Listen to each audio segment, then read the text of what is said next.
नमस्कार दोस्तों, स्वागत हमारे यूट्यूब चैनल एग्ज़ाम सिटी में। बात करेंगे जूनियर शिक्षक भर्ती के लेटेस्ट अपडेट को लेकर।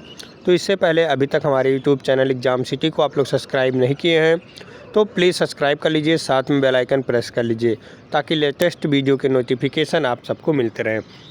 दोस्तों, जूनियर शिक्षक भर्ती का लिंक एक्टिवेट हो गया है। ऐसे में पहले ही दिन रिकॉर्ड आवेदन किए गए हैं और कुछ अभ्यर्थी कमेंट करके पूछ रहे थे विषय का चयन कैसे किया जाए। दोस्तों, किस विषय में कितने पद हैं ये भी विज्ञापन में स्पष्ट नहीं किया गया है। पहले आवेदन से पहले आप सब कुछ समझ लें, पूरी प्रक्रिया, तब आवेदन करें, क्योंकि कुछ चीज़ें विज्ञापन में स्पष्ट नहीं की गई हैं। तो इन सारी चीज़ों को वन बाय वन कवर करते हैं। इससे पहले वीडियो को लाइक और शेयर करना ना भूलें। तो आइए दोस्तों, वीडियो शुरू करते हैं।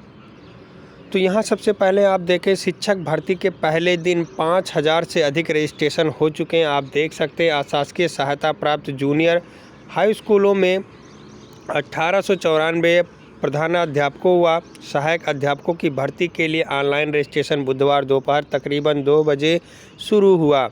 पहले दिन रात 10 बजे तक 5333 अभ्यर्थियों ने पंजीकरण कराया था। कई अभ्यर्थियों ने दोनों पदों के लिए पंजीकरण कराया है। ऑनलाइन पंजीकरण और आवेदन शुल्क जमा करने की अंतिम तिथि दोस्तों 17 मार्च से 18 मार्च रखी गई है। ऑनलाइन आवेदन प्रक्रिया पूरी प्रिंट लेने की आखिरी तारीख 19 मार्च रखी गई है। परीक्षा 18 अप्रैल को होगी। सहायक अध्यापक एवं प्रधानाध्यापक पद प्रथम प्रश्न पत्र से 10 बजे से 12:30 बजे तक और प्रधानाध्यापक के लिए द्वितीय प्रश्न पत्र 2 से 3 बजे तक होगा। परीक्षा फल 18 मई को घोषित कर दिया जाएगा। तो ये सब चीज़ें स्पष्ट कर दी गई हैं, लेकिन कुछ चीज़ों को स्पष्ट नहीं किया गया है जूनियर शिक्षक भर्ती में। वहीं इस पेपर में देखें तो पहले दिन 1200 पंजीकरण, वहाँ 5000 दिखाया जा रहा है, यहाँ 2000। तो उससे नहीं मतलब है, लेकिन पंजीकरण हुआ खूब। अभ्यर्थी कर सकेंगे 17 मार्च तक ऑनलाइन, आप देख सकते हैं। लेकिन एक कॉलम और छुपाया गया, यहाँ पर ट्रांसजेंडर का कॉलम नहीं दिया गया है, केवल महिला और पुरुष का कॉलम दिया गया है। तो यहाँ आप बात समझ लीजिए, 3049 अशासकीय सहायता प्राप्त एजर जूनियर हाई स्कूलों में भर्ती के लिए ऑनलाइन आवेदन बुधवार से शुरू हो गया है। पहले दिन देर शाम तक 1200 आवेदन किए गए हैं और 1200 रजिस्ट्रेशन हुआ है। आवेदन 100 कंप्लीट कर लिया गया है। वहीं आप देख सकते हैं पदों को 1894 पदों के लिए लिखित परीक्षा कराई जाएगी 18 अप्रैल को। और सहायक अध्यापक के लिए, प्रधानाध्यापक के लिए 2 प्रश्नों पत्र होंगे। सहायक अध्यापक के लिए 1, प्रधानाध्यापक के लिए 2। कुल 150 प्रश्न पूछे जाएंगे। अभ्यर्थी 17 मार्च तक आवेदन कर सकते हैं। भर्ती के लिए अभ्यर्थी भाषा, सबसे बड़ी बात है भाषा चुन रहा दोस्तों। इसमें अभ्यर्थी कन्फ्यूज हैं भाषा को लेकर के। तो आप सबको बता दें, हिंदी, अंग्रेजी, संस्कृत, इन तीनों विषयों में से कोई एक विषय ले सकते हैं। अगर जो ये नहीं है कि आपका स्नातक में है विषय, यहाँ खाली स्नातक लिखा गया है नोटिफिकेशन में और कुछ नहीं लिखा गया है। तो यही मानकर चलिए कि आपका जो विषय स्नातक में है उसमें से आप ले सकते हैं। जैसे आप साइंस यानी बीएससी किए हैं तो मैथ और विज्ञान ले सकते हैं। और 50 नंबर का तो सबका रहेगा, सामान्य ज्ञान जो है वो 50 नंबर सबका रहेगा। बाकी अगर जो बीएससी नहीं किए हुए हैं, आप बीए हुए हैं, तो आप सबको हिंदी, अंग्रेजी, संस्कृत में से चुन लेना है या सामाजिक अध्ययन चुन लेना है। इसी में से कोई आप सबको चुनना है और इसके अतिरिक्त विषय नहीं है। तो विषय को ज़रूर समझ लें। सबसे पहले अगर जो आपकी बीए में हिंदी, संस्कृत, अंग्रेजी में से कोई विषय है तो आप इन तीनों में से कोई विषय ले सकते हैं। अन्यथा इसके अतिरिक्त कोई सामाजिक विषय है तो आप सामाजिक अध्ययन ले लेंगे, तो 100 नंबर के प्रश्न वहाँ से पूछे जाएंगे। गणित विज्ञान में से 100 प्रश्न पूछे जाएंगे अगर जो आप बीएससी किए हुए हैं तो। लेकिन जो 50 प्रश्न होंगे वो सबके लिए अनिवार्य हैं। यानी 50 प्रश्न सामान्य ज्ञान के, घटनाक्रम के रहेंगे, करंट अफेयर्स रहेगा, उसमें विज्ञान भी रहेगा और सामान्य जीके, जीएस सब कुछ भरा रहेगा, उसमें 50 प्रश्न रहेगा। तो ये बातें हो गई 150 प्रश्नों की। अभ्यर्थी इस हिसाब से विषय का चयन कर सकते हैं।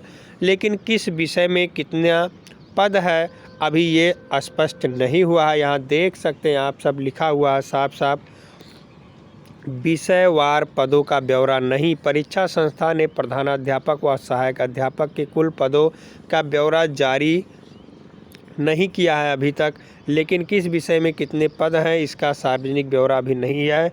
जल्द ही इसे घोषित कर दिया जाएगा कि किस विषय में कितने पद हैं, यानी हिंदी में कितने पद हैं, अंग्रेजी में कितने पद हैं, संस्कृत में कितने पद हैं, गणित, विज्ञान और सामाजिक विषय में कितने पद रखे गए हैं। जल्द ही परीक्षा संस्था इस पर विचार करेगी और इस पर घोषित कर देगी कि कितने पद हैं। आप यहाँ देखें तो विषय का चयन करेंगे, उन्हें दोनों के 50-50 सवालों का जवाब देना होगा। 50 जैसे जो गणित और विषय दोनों का चयन कर लेते हैं उनके 50-50 प्रश्न आएंगे, 50 प्रश्न गणित के, 50 प्रश्न विज्ञान के। तो दोनों अगर जो चयन कर लेते हैं तो आपको 50-50 प्रश्न देना होगा और 50 प्रश्न जो अनिवार्य है वो सबके लिए है। 50 प्रश्न सामान्य ज्ञान का सबके लिए आएगा, उसमें करंट अफेयर्स भी रहेगा। तो ये जान लेना आप सबके लिए बहुत ज़रूरी है। अब बात आती है कि फॉर्म कैसे फिलअप करेंगे। तो फॉर्म फिलअप करने के लिए लिंक एक्टिवेट कर दिया गया। आप सरकारी रिजल्ट पे जाएंगे, जूनियर शिक्षक भर्ती पर क्लिक करेंगे, उसके बाद आप सारा नोटिफिकेशन पढ़ लीजिए कैसे क्या है, उसके बाद ही आप आवेदन करेंगे। तो विषय का चयन सबसे अच्छे तरीके से करें। यदि आप बीए में हिंदी, संस्कृत, अंग्रेजी कोई विषय है तो आप हिंदी का चयन कर सकते हैं, अन्यथा आप सामाजिक विज्ञान का चयन कर लीजिए। नहीं तो अगर जो बीएससी बीए हैं, बीएससी हैं तो आप विज्ञान व गणित का चयन कर सकते हैं।